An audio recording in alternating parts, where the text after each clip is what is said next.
Tao po! Tao po! Hoy pare, naligaw ka yata. May hinahanap kasi ako. Baka lang nakita ninyo. Ano bang hinahanap mo't dito mo naisipang pumunta? Ay, nawawala kasi yung alaga naming aso. Kung nawawala yung aso mo, mali ka ng lugar na pinuntahan. Hindi to dog pound. Ikaw naman, mukhang seryoso nagtatanong yung tao eh. Pero wala talaga rito yung aso mo, parang Fernan. Napaka-espesyal naman ang asong yun para sa'yo, Fernan. Sinisipingan mo rin ba yun gaya ng misis mo? Bastos ka. Matagal na akong bastos, pero baka magulat ka kapag may iba ka pang nalaman tungkol sa akin.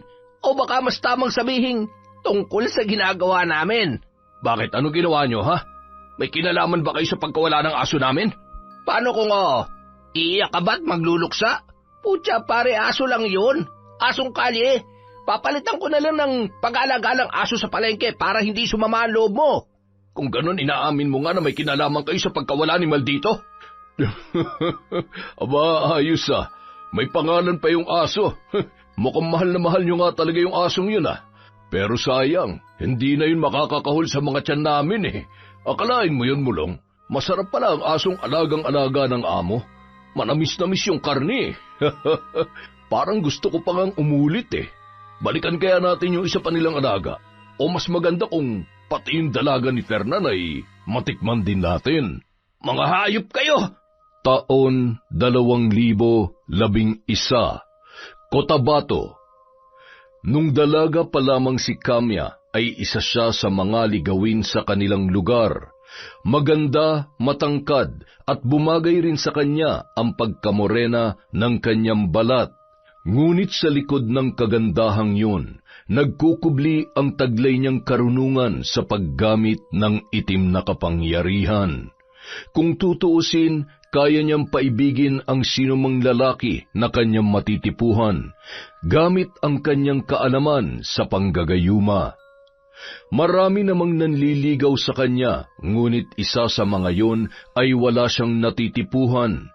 Dahil ang lalaking itinitibok ng kanyang puso ay may asawa na nung mga panahon na yon.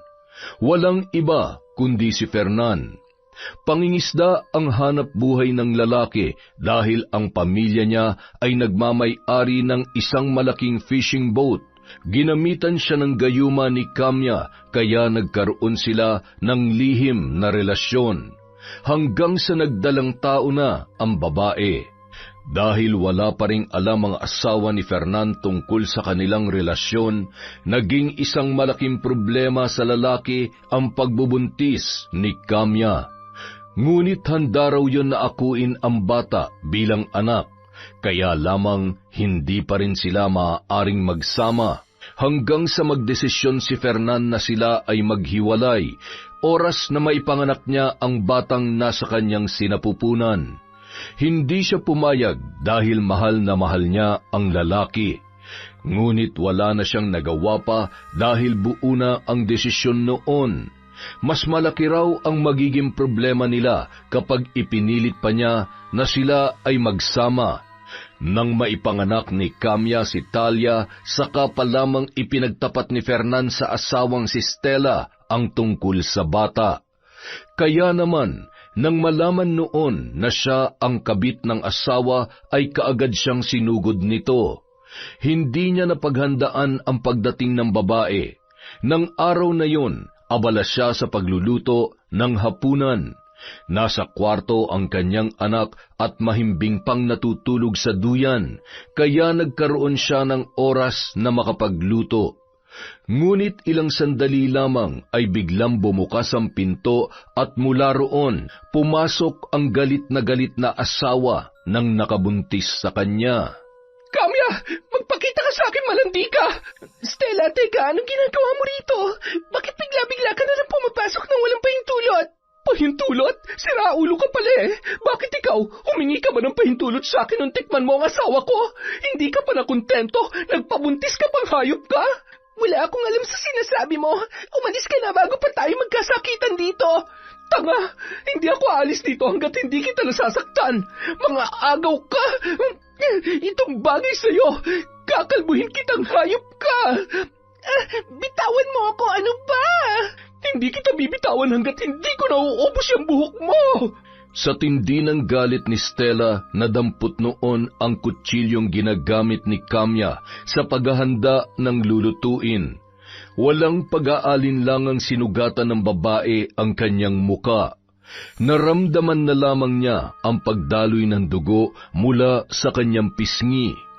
Inagaw niya ang kutsilyo sa kamay ni Stella at nang makuha yon, hindi pa rin nagpatalo ang babae. Marahas noong hinablot ang kanyang buhok at buong lakas na itinulak. Sa kasamaang palad, nawalan siya ng balanse at bumagsak sa may lutuan, kung saan nakasalang ang pinalalambot niyang karne. Tumapon sa kanyang muka ang mainit na sabaw ng nilulutong ulam. Napahiyaw si Kamya nang masunog ang kanyang buong muka. Kung hindi pa dumating si Fernan, hindi siya madadala sa ospital. Bagamat nagamot pa si Kamya, ay tila naging bangungot sa kanya ang nangyari. Wala na ang dati maganda niyang muka na hinahangaan ng mga kalalakihan. Ang makinis niyang pisngi ay naging puro kulubot na lamang.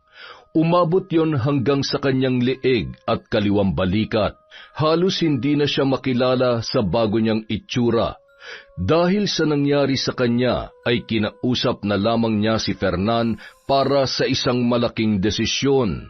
Pasensya ka na sa ginawa ng asawa ko. Hindi ko naman akalaing susugod siya sa bahay mo para saktan ka. Hindi mo kailangang humingi ng pasensya dahil alam ko naman na kung dumating ka na mas maaga, poprotektahan mo kami ni Talia. Nakita mo na ba ang itsura mo ngayon? Oo, kahit ako natatakot sa sarili kong muka. Hindi ko alam kung paano ako haharap sa mga tao, Fernan. Siguradong katatakutan nila po. Teka, si Talia, nasaan siya? Iniwan ko na muna sa kapatid ko. Doon muna siya hanggat hindi ko pa nakakausap na maayos si Stella. Fernan, hindi ko na maaalagaan si Talia.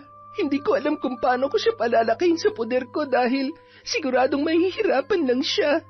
Ayoko maging tampulan siya ng tukso dahil sa nakakatakot kong itsura.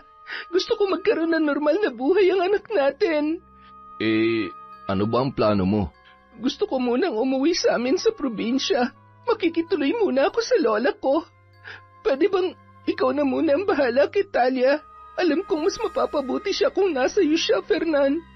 Nakikiusap ako. Huwag mong pababayaan ang anak natin. Akong bahala sa kanya. Basta mag-iingat ka kung saan ka man pupunta. Pero sana dumating pa rin ang araw na magkita kayo ni Talia at magpakilala ka sa kanya bilang ina niya, ha? Pangako, babalik ako para sa kanya. Yun na ang naging huling pag-uusap ni Kamya at Fernan. Tinapos niya na ang relasyon sa lalaki at humingi na rin ng tawad. Ipinaabot na rin lang niya ang paghingi ng tawad sa asawa ni Fernan na si Stella. Matapos makabawi ng lakas, bumiyahe na siya patungong probinsya kung saan siya noon inalagaan ng kanyang lola na si Amira. Sa loob ng mahigit 1 dekada, ni minsan ay hindi man lamang nakausap o nalapitan ni Kamya ang anak na si Talia. Ngunit lingid sa kaalaman ng dalaga at ng dati niyang karelasyon ay nakabalik na siya roon matapos ang 15 taon. Pinapanood at sinusubaybayan na lamang niya ang anak mula sa malayo. Tuwing naglalakad ay lagi siyang gumagamit ng balabal na isinasaklob sa kanyang ulo at itinatakip rin sa kanyang muka para hindi siya makaagaw ng atensyon sa ibang tao. Iniiwasan niya rin na may makakilala sa kanya sa mga dati nang nakatira sa barangay na yon. Marami rin kasi ang nakakaalam na nasunog ang buo niyang muka kaya posibleng maalala siya ng mga tao na minsan ring naging malapit sa kanya.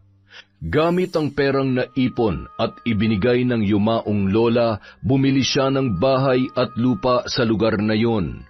Maliit lamang ang bahay, ngunit malawak naman ang mapagtataniman niya sa paligid. Malayo yon sa mga kabahayan sa barangay, kaya ligtas siya sa panghusga ng mga taong nakatira doon. Kaya lamang, minsan ay may mga naggagawi rin sa parteng yon.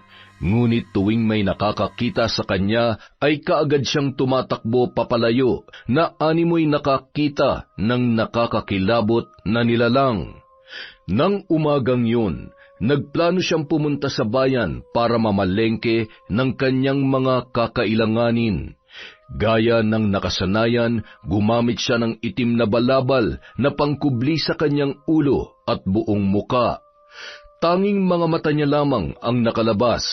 Nakasuot din siya ng blusa na may mahabang manggas at paldang lampas sa tuhod ang haba. Pumara siya ng tricycle, ngunit pagsakay niya, may pasahero ng naunang sumakay doon. Nanlaki ang kanyang mga mata nang makilala kung sino yon. Pabayan ka rin ba, iha? Opo, Manang. Bakit po kayo natawa? Wala. Natuwa lang ako nang tawagin mo akong Manang. Pasensya ka na, iha. Ayos lang po. Saan po kayo banda nakatira dito sa barangay? Nako, malayo ang bahay ko. Malapit na sa may ilog. Ganoon po ba? Pero wala po ba kayong anak na pwedeng sumama sa inyo papuntang bayan? Sa edad niyo pong yan, dapat may kasakasama na kayo para hindi kayo mabubuhat ng mabigat. Naku, ayos lang naman ako, iha. Kayang-kaya ko pa magbuhat, tsaka konti lang din naman ang bibilhin ko sa palengke. Ikaw ba? Inutusan ka ba ng mama mo para mamalengke? Nakisuyo lang po sa akin si Tita Stella. Tita? Tita po ang tawag ko sa kanya kasi asawa po siya ng papa ko pero hindi po siyang nanay ko. Ganoon ba? Nasaan ang nanay mo? Wala na ba siya? Sabi po ni Papa, may nangyari daw po sa nanay ko kaya bigla po siyang nawala. Pero hindi naman daw po niya intensyon na iwan ako kay Papa. Kailangan niya lang daw pong gawin yon para hindi ako mapahamak. Basta, komplikado po ang sitwasyon nila kaya ganoon. Hindi ka ba galit sa nanay mo? Medyo nagtatampo po ako dahil hindi man lang niya po ako hinintay na lumaki para nakilala ko sana siya. Pero sa totoo lang po, hindi ko maintindihan kung bakit hindi ko kayang magalit sa kanya. Talaga? Napakabuti mo namang anak. Pwede ba kitang mayakap? Bakit po? May namimiss po ba kayo dahil sa naikwento ko sa inyo? Oo, namiss ko ang anak kong hindi ko makasama ngayon dahil komplikado rin ang sitwasyon namin. Kaedad mo lang din siya, iha. Talaga po? Kung ganon, kailangan ko rin po pala kayong mayakap. Iisipin ko na lang na kayo po ang nanay ko para medyo mabawasan naman po ang pangungulila ko sa kanya. Tila gumaan ang pakiramdam ni Kamya matapos makausap at mayakap ang anak na matagal na panahon niyang hindi nakasama. Sa maikling sandaling yun, naibsan ang kanyang pangungulila kay Talia. Masaya rin siya na lumaking magalang at may mabuting puso ang dalaga kahit nasa puder yon ni Stella na siyang dahilan ng kanyang pagtatago. Samantala, hindi naman maipaliwanag ni Talia ang naramdaman matapos niyang makausap ang babaeng nakasakay sa tricycle kani-kanina lamang. May pakiramdam siya na tila ayaw niya nang mapalayo roon at gusto niya yung makasama pa ng mas matagal. Masyadong magaan ang loob niya sa ginang kahit na yun pa lamang ang unang beses na sila ay nagkakilala. Matapos mamalengke, dumiretso na pauwi ang dalaga. Ngunit pagbaba niya ng tricycle ay nakasalubong niya ang lasenggo nilang kabarangay na si Mulong. 30 anyos na ang lalaki pero wala pa ring trabaho at umaasa lamang sa pagnanakaw. Marami na ang mga nagrereklamo tungkol sa kanya, ngunit dahil wala namang ebidensya, hindi pa rin yun makulong-kulong. Madalas din yun masangkot sa gulo. Napayuko si Talia at sinadyang dumistansya sa lalaki nang mapagtantong nakainom na naman yun. Ngunit mukhang napansin na siya ni Mulong, kaya humarang yon sa kanyang daraanan. Miss, huwag kang matakot. Hindi ako masamang tao. Gusto ko lang magpakilala. pasensya na po pero nagmamadali po ako. Damot mo naman sa oras. Saglit lang naman eh. Sige na, miss. Usap lang tayo. Pasensya na po talaga pero kailangan ko na pong umuwi. Hinihintay na ako ng tatay ko. Akong bahala sa tatay mo. Basta pagbigyan mo lang ako. Huwag naman po kayong ganyan, oh. Nakakaabala na po kayo eh. Ang arte mo naman, saglit lang. Hoy, Mulong! Anak ko yan! Huwag mo siyang pilitin kung ayaw niya sumama sa'yo. Fernan, ikaw pala. Hindi ko alam na may anak ka palang dalaga. Baka pwedeng ipakilala mo ako sa kanya. Tigilan mong anak ko. Hindi ko yan pinapaligawan. Kaya kung ayaw mo ng gulo, layuan mo siya at wag na wag mo nang guguluhin pa. Aba, para masyado ka na yata mayabang ngayon ah.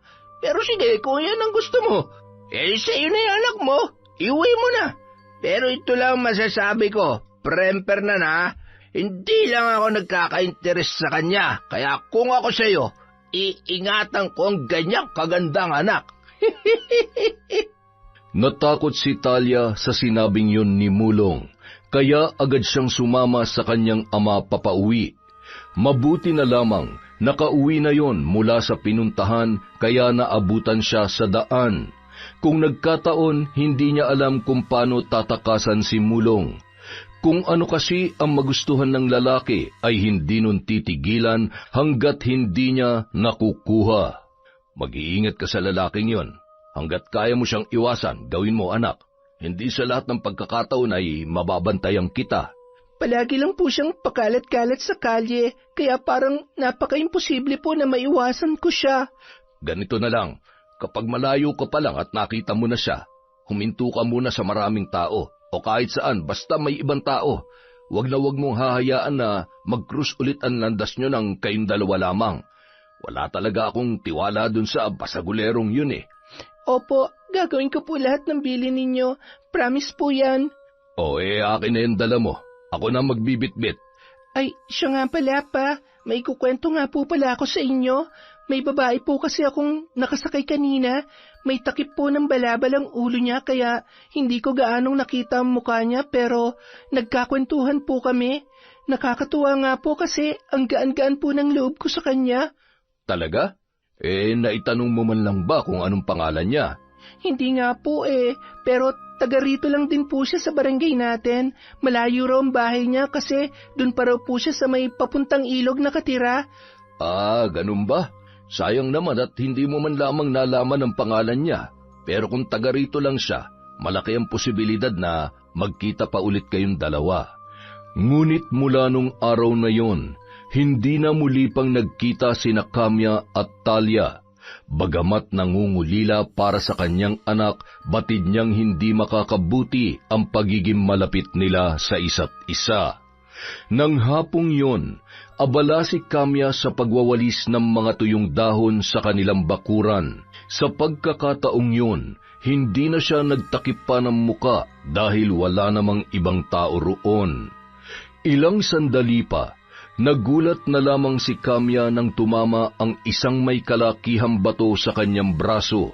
Nabitawan niya ang hawak na walis at napangiwi nang maramdaman ang pagkirot ng tinamaan ng bato. Nang mag-angat siya ng tingin, saka lamang niya napansin ang isang lalaki na sa tansya niya ay nasa 20 anyos pa lamang. Hawak nun sa kabilang kamay ang isa pang bato na handa na namang ipukul sa kanya. Hoy, bakit ka namamato, ha? Nakakasakit ka na. Wala akong pakialam kahit masaktan ka. Mukha ka namang aswang eh. Aswang! Aswang! Umalis ka na kung ayaw mong pagpirapirasuhin ko yung katawan mo. Sinasabi ko na nga ba aswang ka talaga. Humanda ka, babalikan kita rito. Hindi dapat binubuhay ang mga salot na kagaya mo.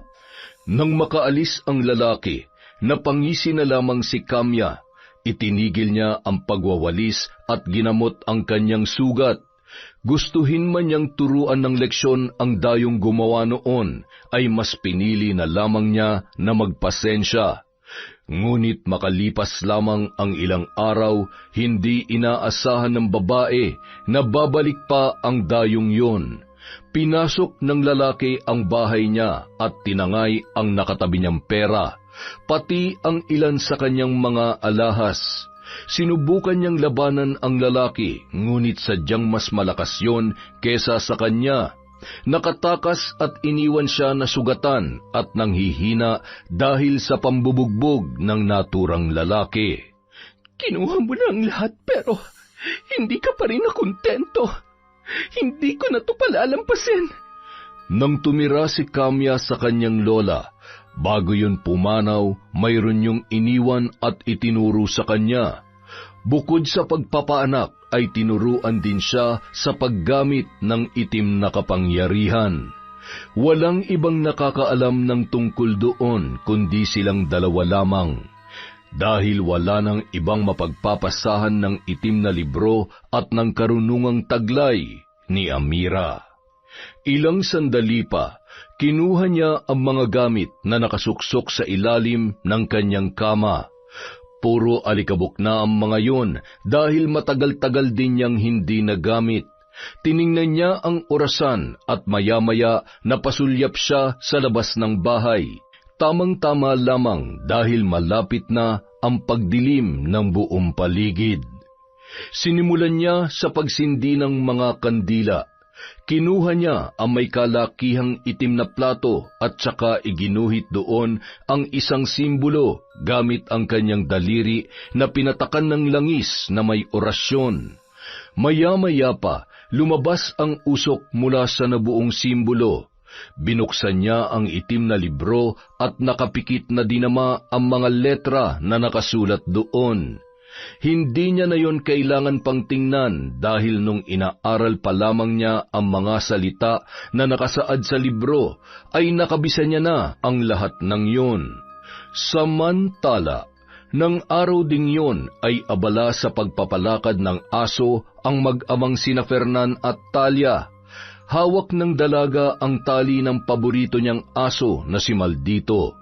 At ang kanyang ama naman ay hawak ang pinakamatanda nilang alaga. Pareho silang mahilig sa aso at ang dalawang yon ay napulot lamang nila sa kalsada. Iniuwi nila ang mga yon para alagaan at itinuring na rin na parang tunay na miyembro ng kanilang pamilya. Ang laki-laki na talaga ni Maldito, pa. Parang kailan lang, tuta pa siya na mapulot natin sa palengke. Mukhang malalakihan pa nga niya tong si Kulot eh. Medyo may pagkabansot kasi yan si Kulot. Parang tinipid sa laki. Nak, sandali. Bakit po? Si Bacchus ba yun? Siya nga po, pa. Mukhang lasing na naman. Pagyewang-gewang na naman maglakad eh. Parang hindi lang basta lasing eh. Mukhang masama yata ang pakiramdam, anak. Naku, hayaan nyo na siya, pa. Baka kapag pinagmalasakitan nyo yan, imbis na magpasalamat, saktan pa kayo. Alam nyo naman kapag kabarkada ni Mulong. Ha? Naku, natumba na nga. Teka anak, hawakan mo muna tong si Kulot. Umuwi na kayo. Pupuntahan ko lang yan si Bacchus. Hindi na napigilan ni Talia ang ama nang lapitan noon si Bacchus na nakabulagta sa mabatong kalsada. Gustuhin man niyang makiusisa sa nangyayari sa lalaki ay hindi maaari dahil kailangan niya nang iuwi ang kanilang mga alaga. Hinintay na lamang niyang makauwi si Fernan. Dinala raw noon si Bacchus sa barangay hall para matulungang madala sa ospital. Hindi na raw sumama ang kanyang ama dahil may mga kakilala naman ang lalaki na nagtatrabaho sa barangay hall.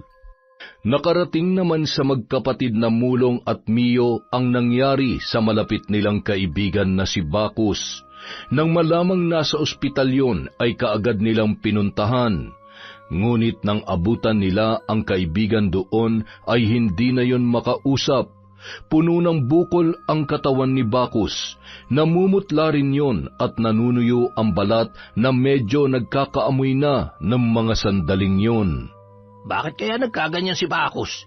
Masigla naman siya nung huling kita natin sa kanya. Baka may dinaramdam na talaga siya, kaya hindi nakasama sa atin kahapon. Pero nung isang araw lang, magkakasama naman tayo, di ba? Bakit ganyan na kaagad ang itsura niya? Buhay pa siya pero para na siya naagnas na bangkay. Sigurado may gumanaw sa kanya, kaya siya nagkakaganyan. Tingnan mo, kuya, ang daming sugat ng katawan niya. Baka mamaya, binugbog na yan eh. Hindi eh. Tingnan mo ang bukol niya. Parang dyan nanggagaling yung mga sugat. Pero grabe ang amoy. Napakalansa. Parang punong-puno na ng nana ang loob ng katawan niya eh. Nakakadiri man tingnan at amuyin pero tropa pa rin natin siya, kuya. Alam ko, kaya alamin natin kung ano nga ba talaga nangyari sa kanya. Teka, balita ko si Fernando ang nagdala sa kanya sa barangay hall ah. Di kaya may kinalaman yung taong yun? Bad trip yung palagi sa atin eh. Lalo na sa akin dahil hinaharang ko sa daan yung anak niyan dalaga. Kahit noon pa mayabang na talagang Fernan na yun eh. Mukhang kailangan na nating bawasan ang kayabangan niya. Kuya, ano ba naiisip mo? May kinalaman man siya o wala sa nangyari kay Bacchus, tuturuan pa rin natin siya ng leksyon para matuto siyang kumilala ng tunay na malakas dito sa lugar na to. Ano nga bang plano mo, kuya? Parang trip ko yung alaga nilang aso eh. Alam mo ba, nakita ko pa si Fernan noon nakaraan. Hinahalikan ba naman yung alaga nila? Parang sira ulo. May anak naman pero parang baby rin ang turing nila sa mga alaga nila.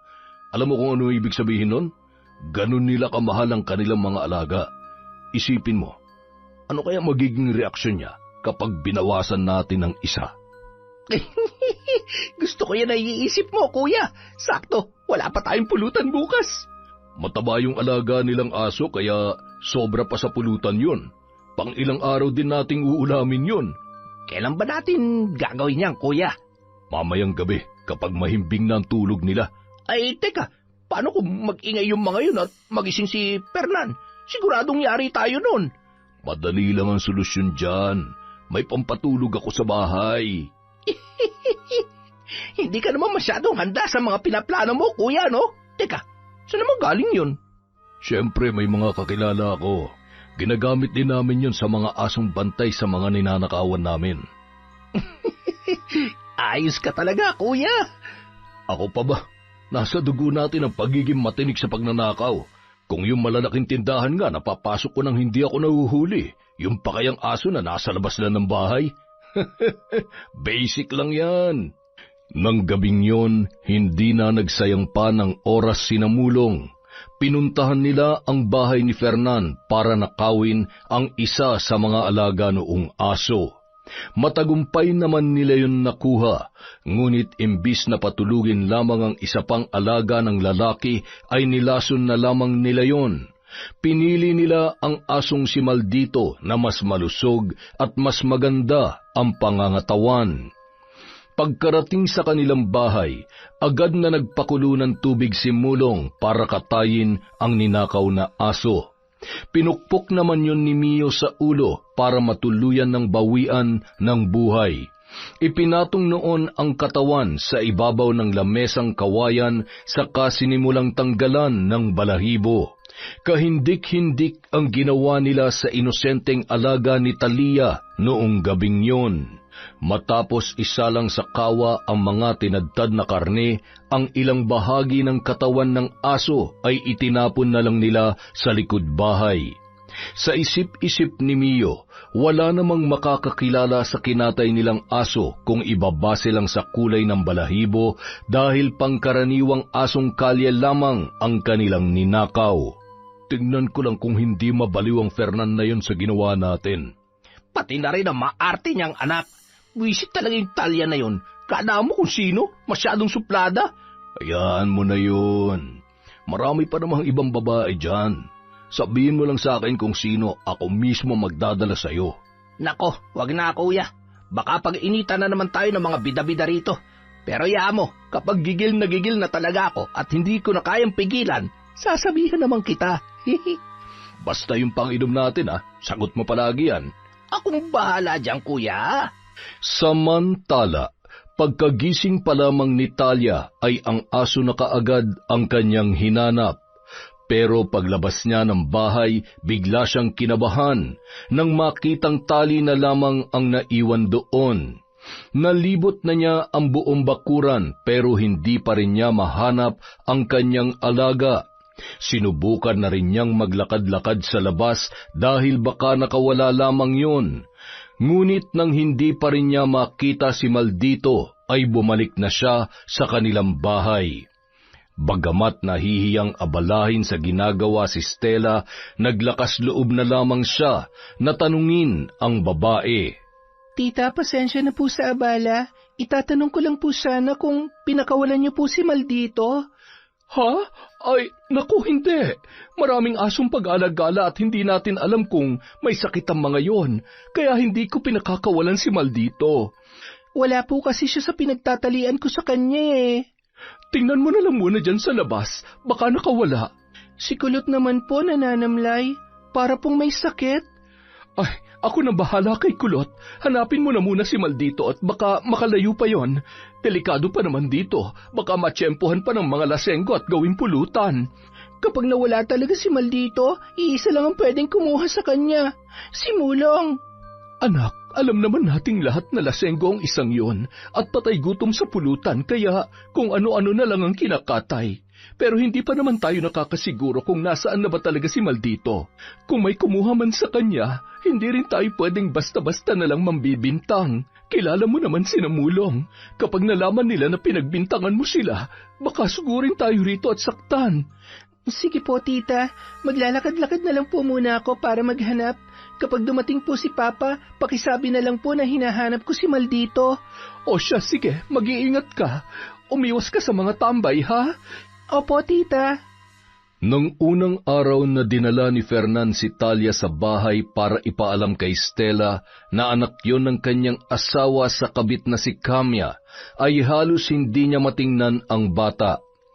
Ngunit sa paglipas ng mga araw ay naakit siya sa maamo at inosenteng muka ni Talia, at nang sinubukan niyang kalungin ang bata, doon na nawala ang kanyang galit. Naisip niya na wala namang kasalanan ang batang yon, kaya kahit hindi niya kadugo ay itinuring pa rin niyang parang tunay na anak. Patas ang turing niya sa mga anak niya kay Fernan at kay Talia. Wala siyang pinapaboran dahil ayaw niyang magkaroon ng samaan ng loob ang magkakapatid. Mayroong parte sa kanya na nagsisisi sa ginawa niya kay Kamya. Sana ay kinumpronta niya na lamang ang babae at hindi na sinaktan. Hindi sana mangyayari ang malalang tinamunoon na siyang dahilan, kaya iniwan na lamang kay Fernan ang kanyang anak. Walang inilihim sa kanya ang asawa. Sinabi ng lalaki ang lahat ng mga ibinili ni Kamya at kung ano ang napag-usapan ng dalawa, kaya kahit papaano ay nakaramdam din siya ng awa sa babaeng yon. At nang magdalaga si Talia ay mas lalo niya yung natutunang mahalin, kahit may ibang taong nagsasabi na masyado siyang martir dahil kinupkup pa niya ang anak ng kabit ng kanyang asawa. Hindi na lamang niya pinapansin ang mga yon dahil mas mahalaga sa kanya na buo ang kanyang pamilya. Itinigil ni Stella ang ginagawa para puntahan ang isa pa nilang alaga. Paglabas niya ng bahay, naabutan niya ang asong hinang-hinana at nakahiga na lamang sa sahig na ginawa nila para higaan noon. Anong nangyari diyan kay Kulot? May sakit ba siya? Parang may sakit nga. Kanina pa raw to nananamlay, sabi ni Talia. Teka, nasaan si Talia? Inilakad ba niya si Maldito? Yun na nga ang problema. Lumabas siya para hanapin ang asong yon dahil nakawala sa pagkakatali. Paglabas niya kanina, hindi niya na nakita. Mabuti pa sundan mo yung anak mo at baka kung saan mapunta yon. Pinagbibintangan pa naman niya si Mulong. Ano? Ay, ang batang yun talaga, oo. Mapapahamak lang siya sa mga lasenggong yon. O siya, susundan ko na muna si Talia. Pauuwiin ko agad pag nakita ko. Tapos ako na lamang ang maghahanap kay Maldito. Mabuti pa nga, kapag hindi pa naging maayos to si Kulot maya-maya, dalhin na natin sa veterinaryo. Oy, sige, susundan ko na muna si Talia. Kapag nauna siyang umuwi, huwag mo nang paalisin ang bahay, ha? Oo, sasabihin ko sa kanya. Habang naglalakad, nakasalubong ni Fernan si Talia na bigong mahanap ang kanyang alaga. Pinauwi na lamang niya ang anak para siya na ang magpatuloy sa paghahanap. Ngunit dahil malawak pa rin ang lugar nila para maghanap sa nawawalang aso, ay nagtanong-tanong na lamang siya sa mga kalapit na bahay. Maya-maya pa, biglang pumasok sa isip niya ang sinabi ni Stella na pinagdududahan ni Talia si Mulong. Halos araw-araw nag-iinuman ang magkapatid at marami na ang nagrereklamo sa dalawa dahil sa pagnanakaw ng mga alagang hayop, mapamanok, pato o kahit aso ay hindi pinapalampas para gawing pulutan. Ngunit dahil wala namang nakakakita sa aktong pagkatay sa mga nawawalang alaga, ay nakakalusot pa rin sina Mulong. Ngunit sa pagkakataong yon, iba ang kutob ni Fernan. Hindi naman basta-bastang alaga lamang ang nawala sa kanila dahil masyadong mahalaga yon para sa mga anak niya, lalong-lalo na kay Talia. Ilang sandali pa, natagpuan na lamang ni Fernan ang sarili sa tapat ng bakuran ni Mulong. May kalayuan ang bahay ng lalaki sa mga kabahayan, kaya naggagawa mag-inom na magkapatid kahit abutin pa ng umaga dahil walang nagrereklamo sa kanilang ingay. Tao po! Tao po! Hoy pare, naligaw ka yata! May hinahanap kasi ako, baka lang nakita ninyo. Ano bang hinahanap mo't dito mo naisipang pumunta? Ay, nawawala kasi yung alaga naming aso. Kung nawawala yung aso mo, mali ka ng lugar na pinuntahan. Hindi to dog pound. Ikaw naman, mukhang seryoso nagtatanong yung tao eh. Pero wala talaga rito yung aso mo, parang Fernan. Napaka-espesyal naman ang asong yun para sa'yo, Fernan. Sinisipingan mo rin ba yun gaya ng misis mo? Bastos ka. Matagal na akong bastos, pero baka magulat ka kapag may iba ka pang nalaman tungkol sa akin. O baka mas tamang sabihin, tungkol sa ginagawa namin. Bakit? Ano ginawa nyo, ha? May kinalaman ba kayo sa pagkawala ng aso namin? Paano kung iiyak ka ba't magluluksa? Putya pare, aso lang yun. Asong kalye. Papalitan ko na lang ng pag-aalaga ng aso sa palengke para hindi sumama ang loob mo. Kung ganun, inaamin mo nga na may kinalaman kayo sa pagkawala ni Maldito? Aba, ayos ah. May pangalan pa yung aso. Mukhang mahal na mahal nyo nga talaga yung asong yun ah. Pero sayang, hindi na yun makakakahol sa mga tiyan namin eh. Akalain mo yun, Mulong. Masarap pala ang asong alagang-alaga ng amo. Manamis-namis yung karne. Parang gusto ko pa ngang umulit eh. Balikan kaya natin yung isa pa nilang alaga. O mas maganda kung pati yung dalaga ni Fernan ay matikman din natin. Mga hayop kayo! Sa galit ni Fernan, hindi niya na napigilan pa ang sarili at sinugod na ang magkapatid. Nagpambuno sila roon, ngunit dahil pinagtulungan ni Mio at Mulong si Fernan, wala siyang naging kalaban-laban sa mga yon. Bumulagta na lamang siya sa lupa na puno ng pasa ang muka. Hindi pa nakontento si Mulong, kinuha nun ang gulok na ginamit sa pagtadtad sa karne ng aso at walang alinlangang itinarak sa tiyan ni Fernan. Sinundan pa yon ng pagtaga sa iba't ibang parte ng katawan. Hindi tumigil si Mulong hanggang sa tuluyan ng malagutan ng hininga si Fernan. Nang kumalat na ang dilim sa buong paligid, hindi na napigilan ni Natalia at Stella na mag-alala para sa kanilang padre de pamilya na noon ay hindi pa rin nakakauwi. Naghintay sila hanggang hating gabi. Ngunit sumapit na lamang ang umaga ay hindi pa rin nakakauwi si Fernan. Doon na tuluyang nabahala si Stella. Pumunta sa barangay hall ang ginang para magpatulong sa paghahanap sa nawawalang asawa. Ngunit lumipas na ang ilang araw ay wala pa ring nangyayari. Kung saan-saan na sila naghanap pero hindi pa rin nila makita si Fernan. Halos mamanhid na ang mga paa ni Talia sa paglalakad matapos magtanong-tanong sa kabilang barangay. Noong siya ay pauwi na, hindi niya na nagawa pang pumara ng masasakyang tricycle dahil halos mawala na siya sa kanyang sarili sa labis na pag-aalala para sa kanyang ama.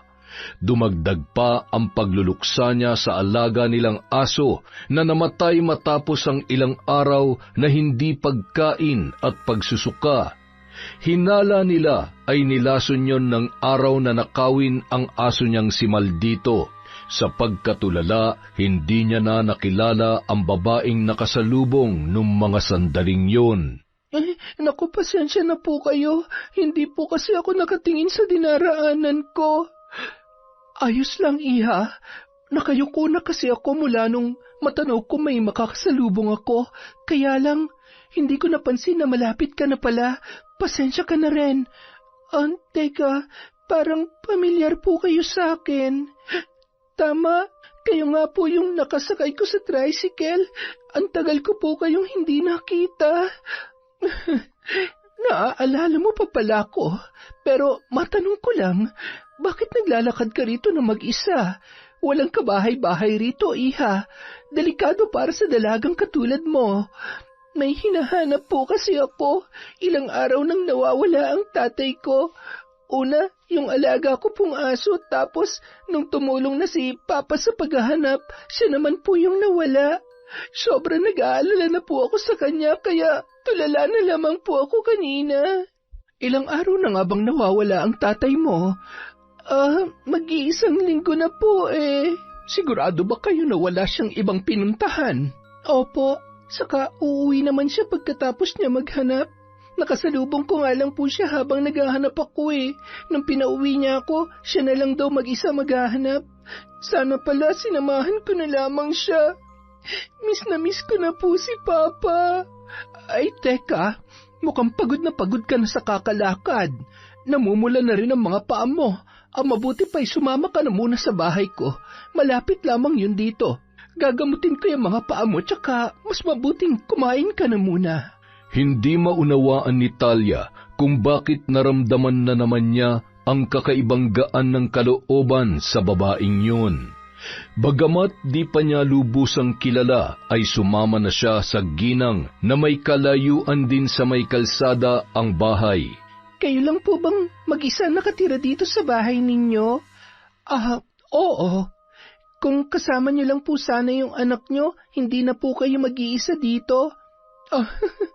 Pasensya ka na, pero pwede bang wag na lang muna natin pag-usapan ang tungkol sa kanya? Mahal na mahal ko kasi ang anak ko, kaya tuwing napag-uusapan siya, lalong bumibigat ang pakiramdam ko. Baka matakot ka lalo sa itsura ko kapag nakita mo akong umiiyak. Bakit naman po ako matatakot sa inyo? Dahil sa kulubot ko mukha. Hindi naman po kayo nakakatakot eh. Sobrang gaan nga po ng loob ko sa inyo. Talaga? Opo, kaya hindi nyo na kailangan takpan ng mukha nyo kapag ako po ang kaharap nyo. Okay lang po sa akin. Salamat. Ikaw pa lang ang unang taga rito na hindi natakot sa itsura ko. Siya nga po pala. Ano nga po palang pangalan nyo? Nakalimutan ko kasing itanong nung huli tayo nagkita eh. Kamya. Ako si Kamya. Ako naman po si Talia. Natalia po talagang pangalan ko, pero mas sanay po si Papa at Tita Stella na tawagin akong Talia. Yung tita mo nga pala, kumusta ang trato niya sa'yo? Mabuti naman po. Parang sariling anak na rin po ang turing niya sa akin kahit anak po ako ni Papa sa ibang babae. Patas siya sa aming magkakapatid. Kahit minsan, hindi niya kami pinagbuhatan ng kamay. Tsaka kung anong meron yung mga kapatid ko, sigurado po na meron din ako. Mabuti pala siya kung ganon. Sobra po, kaya napakaswerte ko na kahit hindi ko pa nakikilala ang nanay ko, may isang nanay pa naman po ako na nagmamahal sa akin. Gusto niya nga po mama na rin ang itawag ko sa kanya eh. Pero nakiusap po ako na kung pwede, tita na lang muna. Bakit naman? Dahil ang tunay ko lang po na nanay ang tatawagin kong mama. Hindi naman po siya masamang nanay eh. Kaya gusto ko pong ibigay sa kanya ang titulo ng pagiging ina sa akin kapag nagkita na kami. Napakabuti mo talagang bata ka. Maganda ang pagpapalaki sa'yo ng papa at ng tita mo. Oo naman po, kaya po ganun na lang kahirap para sa akin na hindi ko alam kung nasaan si Papa, kung ayos lang ba siya o... Matapos gamutin ni Kamya ang mga sugat ni Talia, ay pinakain niya muna yon bago umalis. Siniguro niyang makakasakay ng ligtas ang dalaga bago yun hinayaang makauwi. Ngunit pagbalik ni Kamya sa bahay ay tila nang hihina siyang napaupo sa mahabang upuan sa maliit niyang sala. Hindi niya mapigilang mag-alala para kay Fernan at awang-awa naman siya para sa anak na si Talia na nangungulila na sa nawawalang ama. Kung hindi makakabalik si Fernan, ay mawawalan na ng magulang ang kanilang anak. Maya-maya pa, natagpuan na lamang niya ang kanyang sarili, nakaharap na ang librong itim, pati na rin ang mga kulay itim na kandila. Inusal niya ang mga salita na tila tinatawag ang espiritu na makakatulong sa kanya sa nais niyang malaman. Makalipas ang ilang sandali, bumigat ang kanyang paghinga at halos magdilim na ang paningin matapos makita ang kaluluwa ni Fernan. Wala na siya. Wala na si Fernan. Hindi pwede. Masasaktan ang anak ko. Hindi siya pwedeng mawala ng ama. Bakit? Bakit si Fernan pa? Sana ako na lamang ang nawala. Dahil sa nangyari, halos buong gabing umiiyak si Kamya. Hindi niya alam kung paano yun ipapaalam kay Talia, lalo na't hindi siya basta-basta makakalapit habang nasa poder yon ni Stella. Pagka-uwi ni Talia sa bahay, kaagad niyang ikinuwento kay Stella ang muli nilang pagkikita ng babaeng nakasakay niya sa tricycle. Natuwa naman yun dahil ginamot pa ang sugat niya at pinakain bago pinauwi. Sobrang bait niya po talaga, tita. Hindi ko nga po alam kung bakit gano'n na lang kagaan ang loob ko sa kanya eh. Sus, nakahanap ka lang ng bago mong kaibigan eh. Pero teka, naitanong mo man lang ba ang pangalan niya? Opo tita, Kamya raw po ang pangalan niya. Ano? Pakiulit mo nga anak. Kamya po. Ay, teka, sabi mo nung nakaraan, palagi siyang may balabal na nakatakip sa ulo at sa mukha niya. Bakit siya naggaganoon, anak? Pinakita niya ba yung mukha niya sa'yo? Opo, kaya po pala tinatago niya yung mukha niya dahil halos buong mukha niya ay nasunog. Naaksidente raw po siya sa trabaho kaya po nagkaganoon hanggang balikat nga po eh. Kawawa nga po siya eh. Hindi na nakapagsalita pa si Stella nang mapagtanto kung sino ang babaeng laman ng mga kwento ng kanyang anak-anakan. Pasimple niyang tinanong kay Talia kung saan nakatira si Kamya. Sinabi naman yon kaagad ng dalaga at inaya pa siyang pumunta roon kapag nahanap na nila si Fernan. Anak, dito ka muna ha? Bantayan mo mga kapatid mo at huwag na huwag kayong lalabas ng bahay. May importante lamang akong gagawin. Babalik din ako kaagad mamaya. Opo tita, mag-iingat po kayo. Pumara ng tricycle si Stella at nagpahatid sa tinitirhan ni Kamya. Nagahalo ang galit at kaba sa kanyang dibdib. Wala na sana siyang pakialam sa babaeng yun, ngunit dahil sa pagkawala ni Fernan ay nabuhay na naman ang kanyang pagdududa. Malakas ang kutob niya na magkasama na naman ang dalawa, kaya hindi pa bumabalik sa kanya ang kanyang asawa. Nagawa na yun noon ng lalaki, kaya hindi malabo na maulit pa yon, dahil batid niya kung gaano ka-espesyal si Kamya para sa kanyang asawa. Pagbaba niya ng tricycle, malayo-layo pa ang kanyang nilakad bago narating ang nag-iisang bahay sa parting yon ng sityo. Nagsisisigaw siya sa labas ng bakuran para palabasin ang babae. Ilang sandali lamang ang lumipas, lumabas si Kamya na nakabalot ng itim na balabal. Bakas ang matinding pagkagulat sa mukha noon nang siya ay makilala. Stella, paano mo nalaman na nandito ako? Nagtatanong ka pa, sinabi ng anak mo. Walang hiya ka talagang babae ka. Hindi ka pa ba nadala sa nangyari sa'yo noon? Stella, hindi ako nandito para manggulo. Gusto ko lang makita ang anak ko. Hindi naman naging sadya ang pagkikita namin. Hindi niya ba nasabi sa'yo? Wala akong pakialam kung gusto mo siya makita o makasama. Iba ang pinupunto ko rito. Ano bang ibig mong sabihin? Nawawala si Fernan at ngayong alam ko nang nakabalik ka na rito sa Malingaw, sigurado nakikipagkita na naman sa iyo ang asawa ko. Nasaan siya, ha? Ilabas mo siya! Stella, nagkakamali ka. Hindi pa alam ni Fernan na nakabalik na ako rito. Si Talia pa lamang ang nakikita ko at hindi ako bumalik para guluhin ulit ang pamilya mo. Matagal ko nang tinanggap na hindi para sa akin si Fernan, kaya mali ang iniisip mo. Alam kong nawawala ang asawa mo dahil sinabi yun sa akin ni Talia nung makapag-usap kami. Pero maniwala ka man o hindi, wala akong kinalaman sa pagkawala niya. Papasukin mo ako. Gusto ko makasiguro. Baka mamaya tinatago mo lang siya dyan sa loob ng bahay mo. Ikaw ang bahala. Bukas ang pinto. Wala akong itinatago, Stella. Matapos halughugin ni Stella ang bahay ni Kamya, bagsak ang balikat na lumabas doon ang babae. Pasensya ka na kung pinagdudahan kita.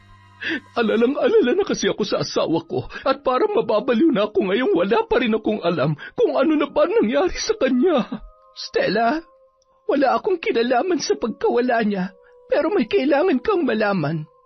Alam ko rin na hindi ka basta-bastang maniniwala, pero hindi ako matatahimik hanggat hindi ko ito nasasabi sa'yo o kay Talia. Ano yun? Nung umalis ako rito, napunta ako kay Lola Amira. Kami lang ang nakakaalam ng sikreto niya. Isa siyang mambabarang. Kaya niyang makipagkasundo sa demonyo kapalit ng gusto niyang mangyari sa mga taong kinamumuhian niya. Pero may kakayahan din siyang makakita ng kaluluwa ng mga taong pumanaw na. Nang mawala siya, sa akin niya ipinasa ang kakayahang yon. Ano naman ang kinalaman ng lola mo sa dapat naming malaman? Sandali lamang. Makinig ka muna dahil gusto kong maunawaan mo kung paano ako nagkaroon ng ganoong kakayahan. Kagabi, alalang-alala rin ako para kay Fernan dahil ayoko mawala ng ama ang anak ko. Siya na lang ang meron si Talia dahil hindi ko pa magawa makalapit sa kanya. Kinutuban ako nang sabihin sa akin ng anak ko na matagal-tagal nang nawawala ang tatay niya at gusto kong malaman kung buhay pa ba si Fernan o hindi. Sinubukan kong tawagin ang kanyang kaluluwa. Kung buhay pa siya, wala akong dapat na makita. Pero Stella, nakita ko si Fernan. Nakita ko ang kanyang kaluluwa. Hindi. Hindi totoo yung sinasabi mo. Bakit naman ako maniniwala sa'yo? Hindi kita pinipilit na maniwala, Stella. Pero kailangan mong malaman ang aking nakita. Hindi ako naniniwala sa'yo. Hanggat hindi ko nakikita ang katawan ni Fernan, para sa akin, buhay pa ang asawa ko. Umuwing luhaan si Kamya, ngunit nagpasya siyang itago yon sa kanyang mga anak, lalong-lalo na kay Talia. Hindi niya binanggit sa dalaga ang naging pagkikita at pag-uusap nila ni Kamya, gayon din ang sinabi ng babae sa kanya. Wala siyang balak na sukuan ang paghahanap sa asawa niya, kaya pinili na lamang niya na hindi maniwala. Samantala, nagpatuloy pa rin sa paghahanap si Talia ng mga sumunod na araw. Tulad ni Stella, wala siyang balak sukuan ang paghahanap sa kanyang ama. Nag-post na rin siya sa social media sa pagbabaka sakali na mapapabilis yun, ngunit wala pa ring nangyari. Hanggang sa tadhana na mismo ang gumawa ng paraan para malaman niya kung nasaan ang kanyang pinakamamahal na ama. 5:00 ng hapon, pauwi na si Talia matapos gawin ang inutos sa kanya ni Stella. Paliko na sana siya nang biglang makarinig ng tawanan. Napakunot ang kanyang noo dahil pamilyar sa kanya ang boses na yun. Dali-dali siyang nagtago sa likod ng may kalakihang puno nang lumakas ang tawanan. Bahagya siyang sumilip para makumpirma kung sino yon. Ilang sandali pa, nakita niya si Mulong na kasama ang kapatid nitong si Mio. Nagtatawanan ang dalawa habang bitbit ang isang plastik na naglalaman ng nakaboteng alak. Mukhang mag-iinuman na naman ang magkapatid. Hihintayin na lamang sana niya makalampas ang mga yon bago siya magpatuloy sa paglalakad, nang bigla niyang marinig ang pinag-uusapan ng dalawa. Mukhang nababaliw na ang pamilya niya sa paghahanap sa kanya. Akala nila makikita pa nila yon? Kung alam lang nila na tayo may kagagawa ng pagkawala ng alaga nila, tsaka anong mayabang na yon, ay nako. Hindi nila alam inuuod na yung hinahanap nila. Yung isa naman, naitaay ko na. Kaagad na napaisip si Talia tungkol sa pinag-uusapan ng magkapatid. Dala ng kuryosidad ay nagpasya siyang sundan na lamang ang dalawa para makasiguro. Ngunit hindi na siya nagtangkapang sundan ang mga yon sa harap ng bahay dahil mahahalata na siya ng dalawa. Umikot siya sa bandang likod ng bahay kaya lamang ay may bakod na kawayan doon kaya hindi siya basta-basta makakapasok. Kailangan ko malaman kung anong tinutukoy nila kanina. Sigurado nandito lang yun sa likod ng bahay nila. Maya-maya pa, napahinto sa paglalakad si Talia nang manuot sa ilong niya ang kakaibang amoy. Para yung nabubulok na katawan ng hayop. Sinundan niya kung saan yun nagmumula. Habang papalapit ng papalapit, ay palakas rin ng palakas ang kabog ng kanyang dibdib. Nang babaybayin niya na ang bakod, ay natuntun niya ang sirang parte noon. Dahil may kaliitan ng siwang ng nasirang bakod, kinailangan pa niyang kalasin ang ilang piraso ng kawayan para tuluyan ng makapasok sa bakuran. Nakahinga siya ng maluwag nang makalusot sa naturang bakod. Puno ng mga sirang gamit at kung ano-anong basura kaya hindi niya agad natukoy kung saan nagmumula ang nabubulok na amoy. Ilang sandali pa, natigilan siya nang makita ang isang pamilyar na gamit.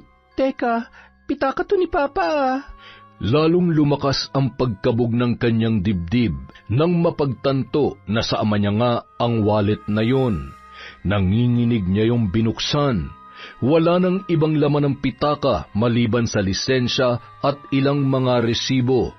Sa muling paghakbang, napatingin siya sa tinatapakan nang mapansin ang itinabong lupa roon.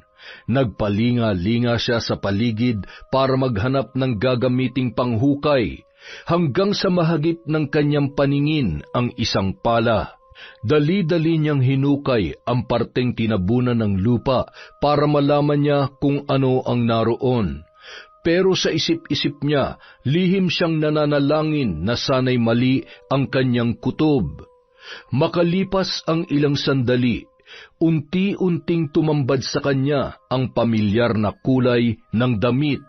Nabitawan niya ang pala na makita kung ano ang kanyang nahukay. Walang iba kundi ang katawan ng kanyang ama, na ilang araw na niyang hinahanap. Naikuyom niya ang kanyang kamao at nagtangis ang mga ngipin dala ng matinding galit. Pinatay nila ang tatay ko. Magbabayad sila. Dahil sa matinding emosyon ni Talia, hindi na siya nakapag-isip pa. Sinugod niya sina Mulong at Mio na noon ay nagsisimula pa lamang uminom. Hinampas niya ng pala si Mulong, nawalan yun ng balanse mula sa pagkakaupo at bumagsak sa lupa. Anak ng teteng, ano ang problema mo? Pinatay niyo ang tatay ko. Pinatay niyo siya. Mga hayop kayo. Hoy, magdaan-daan ka nga sa pambibintang mo. Wala kang pruweba. Anong wala, ha? Nakita ng dalawang mata ko ang katawan ni Papa na ibinaon niyo lang sa likod bahay. Kuya, akala ko ba nalinis mo? Ano to? Nalintikan na. Ipapakulong ko kayo. Sisiguruhin ko mabubulok kayo sa bilangguan. Mga demonyo! Dahil sa sinabing yon ni Talia, naalarma ang magkapatid.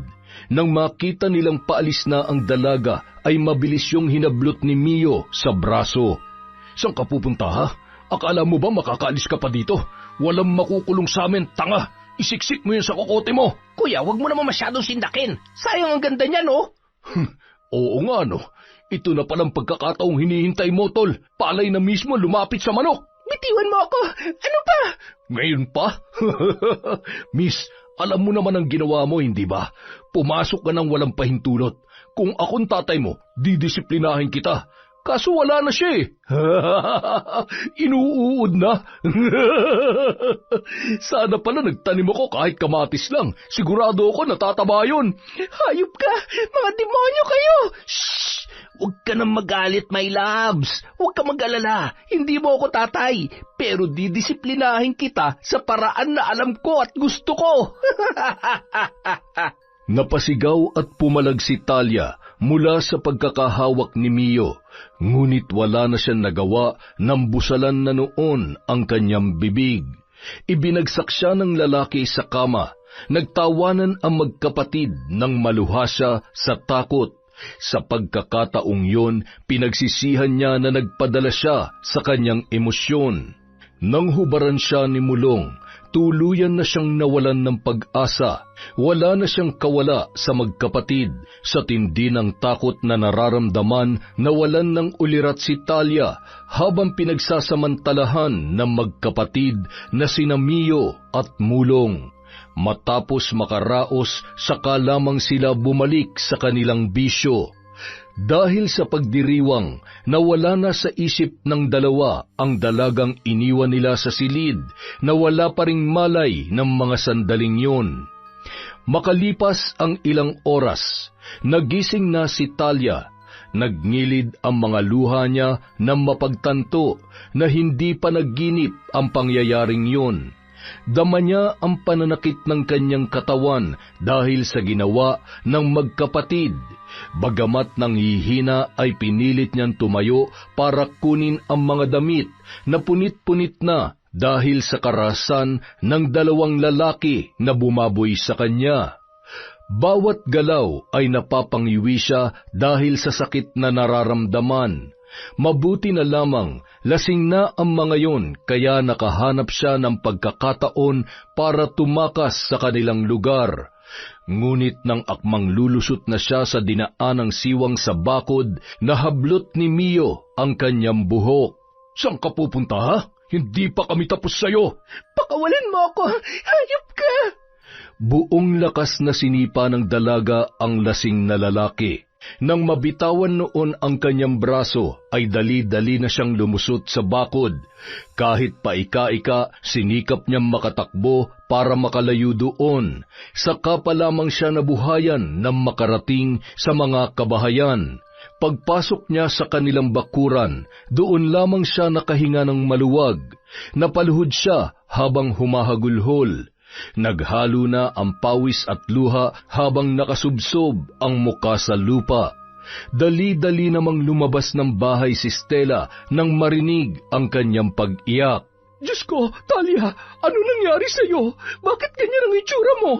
Punit-punit ang damit mo at may mga sugat ka pa. Napano ka bang bata ka?" Tita! Sina Mulong at Mio po! Sila bang gumawa nito sa'yo? Ano nangyari, anak? Sabihin mo sa akin dahil mamamatay ako sa pag-aalala sa'yo. Pinagsamantalahan po nila ako. Halos mawala ng ulirat si Stella nang marinig yon mula kay Talia. Nagawa niyang ikwento ang lahat na nangyari kahit hirap na hirap siya. Dama niya ang matinding pandidiri sa sarili at ang takot para sa kahayupang ginawa sa kanya ng magkapatid na manginginom.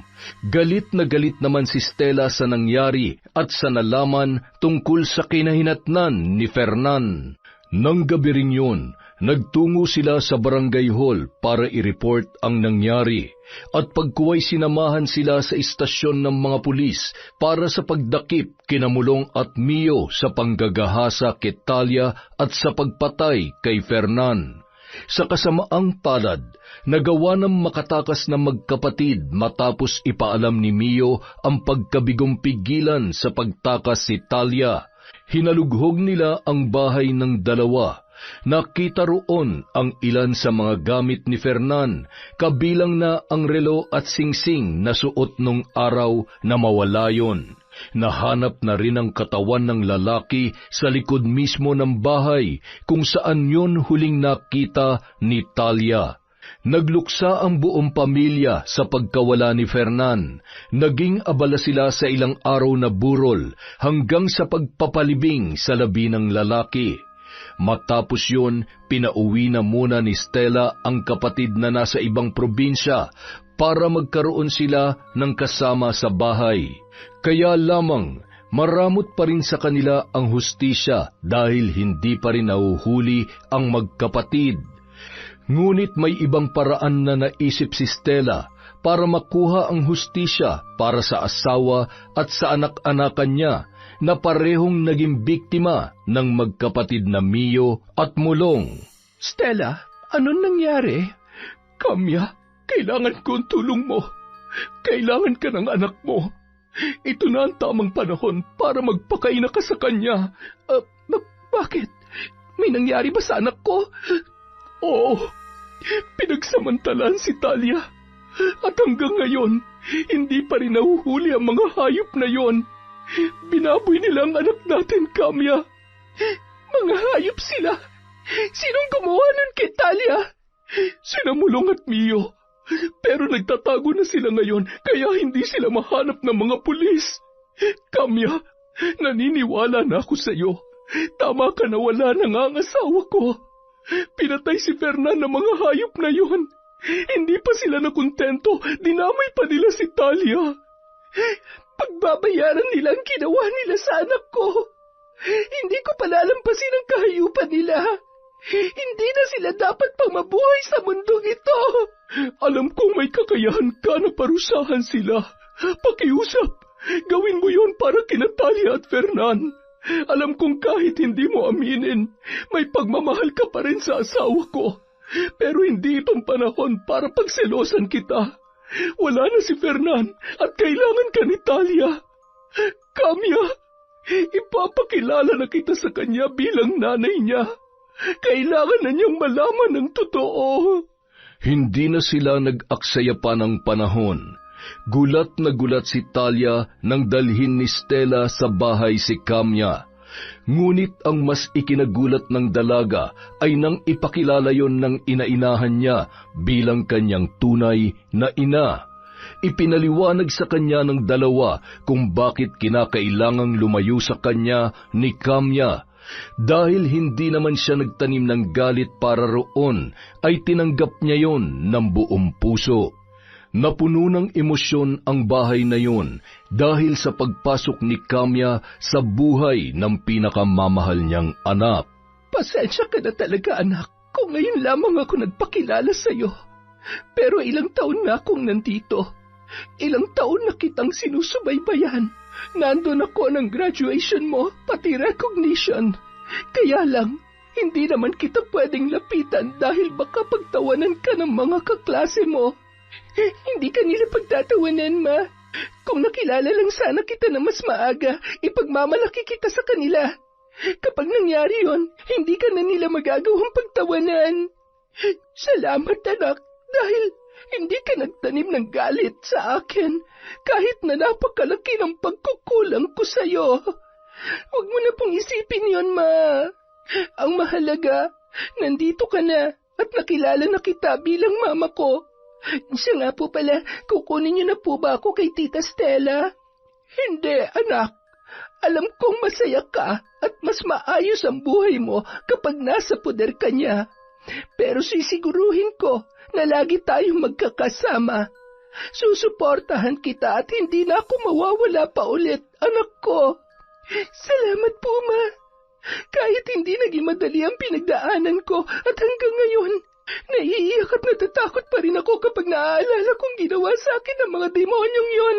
Gumagaan po ang pakiramdam ko kahit paano dahil sa inyo ni Tita Stella. Kaya lagi ka magpapasalamat sa Tita Stella mo, ha? Tsaka aalagaan mo rin siya dahil naging mabuti siya sa'yo.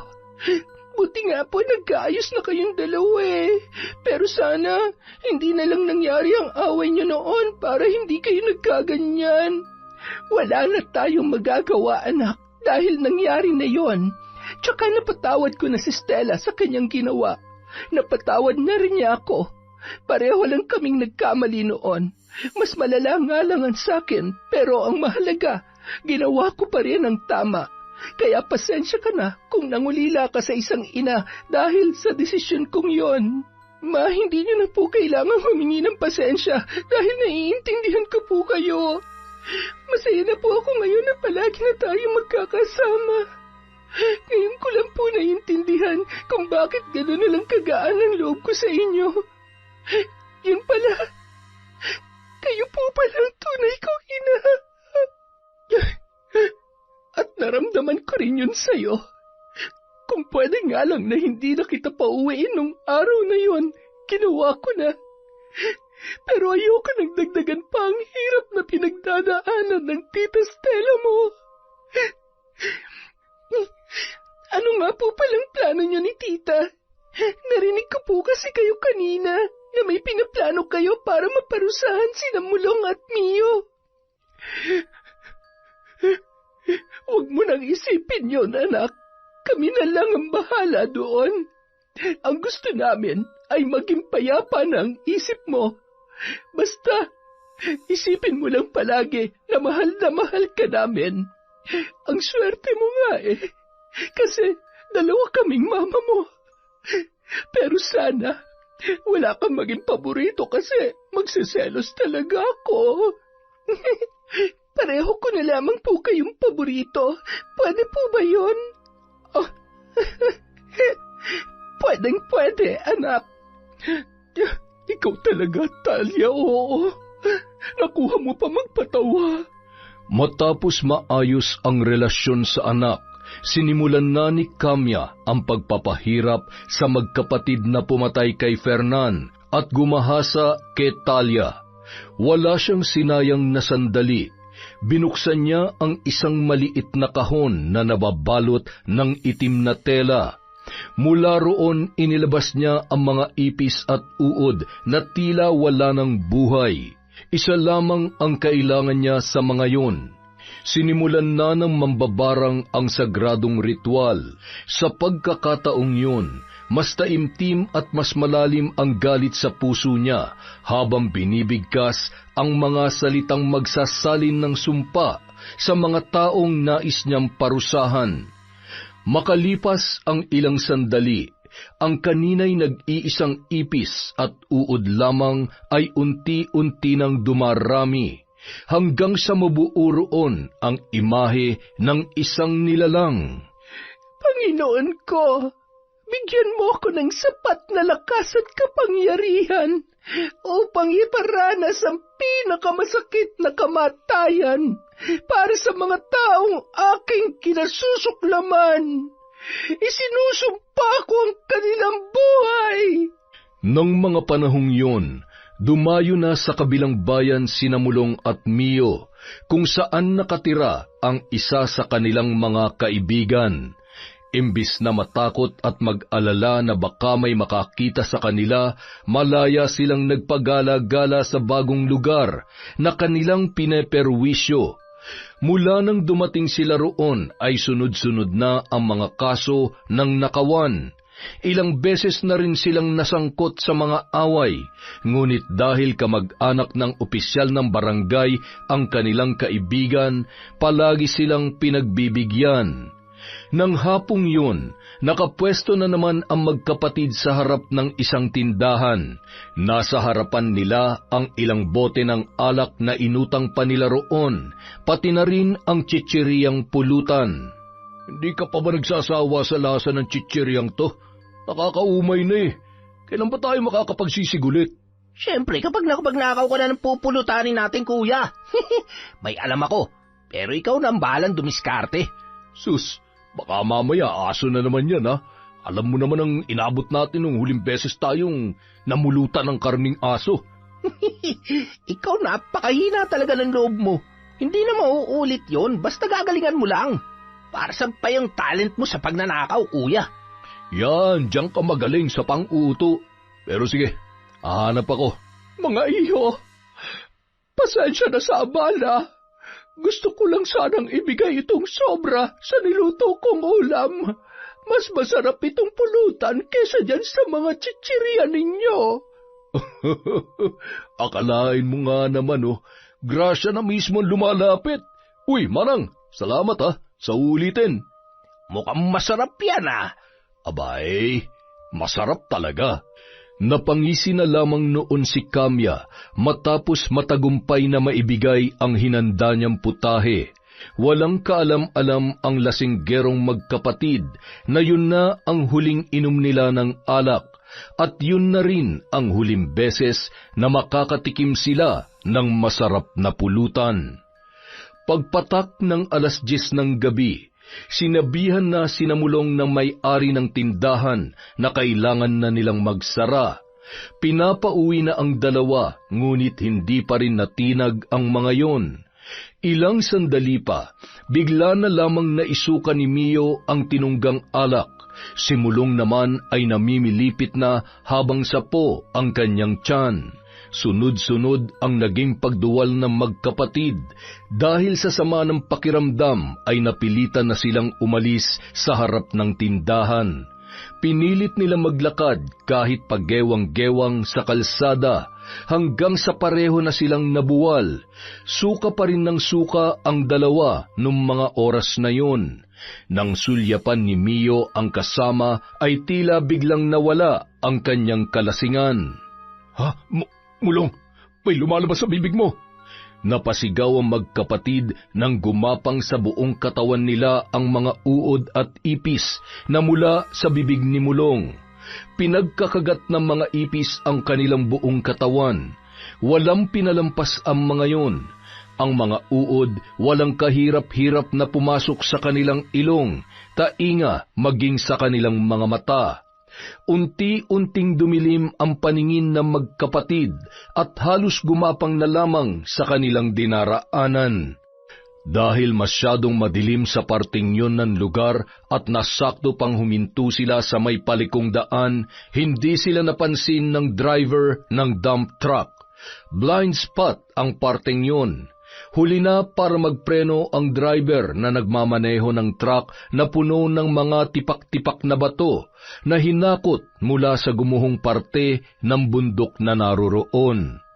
Dahil sa aksidenteng nangyari, nagkalasug-lasug ang katawan ni Mulong at Mio matapos masagasaan ng dump truck. Halos wala na silang pagkakakilanlan nang matagpuan ng mga taga-barangay na nilapitan ng driver para humingi ng tulong. Ngunit nakaagaw pansin din sa mga tao ang uod at mga ipis na nagkukumpulan sa katawan ng magkapatid. Kumalat ang usap-usapan na patay na ang dalawa bago pa man masagasaan ng truck. Bagamat karumal-dumal ang sinapit, hindi kinaawaan ng mga taga-roon si Mulong dahil sa perwisyong ginagawa nila sa mga residente. Ang sabi pa ng iba, karma daw yon para sa naturang magkapatid. May balita na tungkol kina Mulong at Mio. Wala na sila at karumal-dumal na naging pagkamatay nilang dalawa. Nararapat lamang yun sa kanila. Kung tutuusin, kulang pa ang kamatayan nila para pagbayaran ng ginawa nila kina Fernan at Talia. Maswerte sila dahil kamatayan lamang ang pinakahuli nilang kinahantungan na kaya kong ibigay. Pero kung kakayanin ko pang dalhin ang mga kaluluwa nila sa impyerno, hindi ako magdadalawang isip na gawin yon. Para sa akin, hindi rin sapat ang pagkamatay nila. Pero sa ngayon, masaya ako dahil kahit sa ganoong paraan, nabigyan ng hustisya ang nangyari sa dalawang tao na sobrang minahal natin. Salamat, Kamya. Salamat dahil bumalik ka. Ako ang dapat na magpasalamat sa iyo. Dahil kahit napakalaki na naging kasalanan ko, hindi mo pinabayaan ang aking anak. Napakabuti mong tao, kaya kulang pa ang salitang salamat para sa lahat ng nagawa mo. Pamilya ko si Talia. At ngayong nagkaayos na tayo at pareho rin naman tayong nagmamahal para sa kanya, pamilya na rin kita, Kamya. Napaluhan na lamang si Kamya sa sinabing yon ni Stella. Hindi niya akalain na mapapatawad pa siya ng babaeng minsan naging biktima ng kabaliwan niya sa pag-ibig. Ngunit dahil pinili niyang tanggapin ang pagkakamali at gawin pa rin ang tama, ay nagkaroon pa siya ng isang pagkakataon para maging maayos ang lahat. Ang maging parte ng pamilyang nagmahal at bumuo sa pagkatao ng kanyang anak ang isa sa pinakamagandang nangyari sa kanyang buhay. At hindi niya yun ipagpapalit sa kahit na ano paman. Bagamat nakatira pa rin sa magkaibang bahay, hindi yun naging hadlang para mas madalas na magkasama sina Kamya at Talia. Makalipas ang ilang araw mula nung mabalitaan nila ang nangyari kina Mulong at Mio, Dinalaw naman nila ang puntod ni Fernan. Habang nag-aalay ng panalangin sina Stella at Talia, napalingon naman si Kamya nang maramdaman ang kakaibang presensya ng mga sandaling yun. Napaluha siya nang mapalingon, tumambad sa kanya ang kaluluwa ni Fernan. Nakangiti ang lalaki na wari panatag na ang kalooban sa nangyari. Kasabay ng pag-ihip ng malamig na hangin, nawala na ang imahe na biglang nagpakita sa kanya. Ibinalik niya ang tingin sa puntod ng lalaki at bahagyang lumapit para yakapin ang kanilang anak. Nang maramdaman yon ni Talia, ay agad na inabot ang kamay niya para ibigay ang isang puting kandila. Napangiti siya dahil yun pa lamang ang unang beses na humawak siya ng puting kandila mula nung ipasa sa kanya ang kakayahan ng kanyang lola. Sinindihan yon ni Talia gamit ang hawak na kandila para sabay nilang itirik sa ibabaw ng puntod. Pinanood nila ang apoy sa kandila na nagsasayaw sa hangin na parabang gustong iparating sa kanila na payapa na ang kaluluwa ni Fernan. Mula ng mga sandaling yon, wala nang mahihiling pa si Kamya. Panatag na rin ang kanyang kalooban at handa na siya sa bagong yugto ng kanyang buhay, sa piling ng kanyang bagong pamilya. Yon! Di ko nasasabihin. Ang ganda na naman ng kwento natin. Paano ba yan? May utang akong shout-out. Heto na po, dahil merong naniningil ng utang. Simulan natin kay May Megs. Kay Desiree de los Santos, hi po kay Ruby at 41 at SG. Hello din po kay Mine Rola, kay Celestina Sigua, kay Rosemary Casonete. Hello po kay Chris Alcantara. Shout out kay Angel Ann Ojerio, kay Marian Laborte, kay Dong San. Hi po kay Gualberto Emanuel Amarillas. Shout out kay Charlene Gumansing, kay Pureza Tagiwalo, kay Romeo Llamas, The Color Purple. Hi po kay Milaine Jordaline Concepcion. Shout out kay Febe Ranyada. Maraming salamat po sa mga sumusuporta sa Campo Raijin. Hello din po kay Mary Joy Abalos, kay Vilma Bautista, kay Neneng Kabulong, sa Argen Construction Supply from Nature Lover. Hi po kay Abel, kay Aina, kay Mona and Fred from Roslyn Jimenez. Shout out po kay Meredith Jurilia, kay Raymond Hemino, kay Mercy Aninion, kay Tita Serrano. Hi po kay Wilma Lita of Sevilla Donsol Sorsogon. Shout out po kay Adam Lasa, kay Edna Lintupas, kay Elvira Inocencio from Sitio Bacle, Aranguen, Capas, Tarlac. Sana po tama ang pagkakabigkas ko. Hi po kay Regan Machico, Cabalfin family of Mabalacat, Pampanga from Lea Cabalfin. Hi po kay Jasmine Vicente, kay Lea Cruz, sa Imperia Ledesma Grefaldia family from Maria Grace Grefaldia. Hi din po kay Honey Austria, kay Queenie Rose, kay Makita Kahashi, kay Chrisjel Mamado, kay Kat Burglar Cutie, kay Mayumi Cañete, kay Jeneline Jacobe, Michelle de la Cruz. Hi po kay Gina de Luna, kay John Chris, kay Apeng at Yula from Mami Sandy. Hi po kay Juveline Camacho, uuwi na sa December 6. Ingat po kayo sa flight nyo, ma'am. Hi din po kay Ray, kay Jenny May, kay Billy Ray Buendia from Lucy Buendia. Hi din po kay May Espiritu. Hi kay Monica Nieves, Sydney Crosswind, Glovina Perales. Shout out kay Valerie Joy Nadal at kay Finky Rusi 14. Para po sa mga hindi natin na shout out, babawi po tayo sa susunod. Maraming salamat po sa walang sawang pagsuporta kay Kwentong Enteng.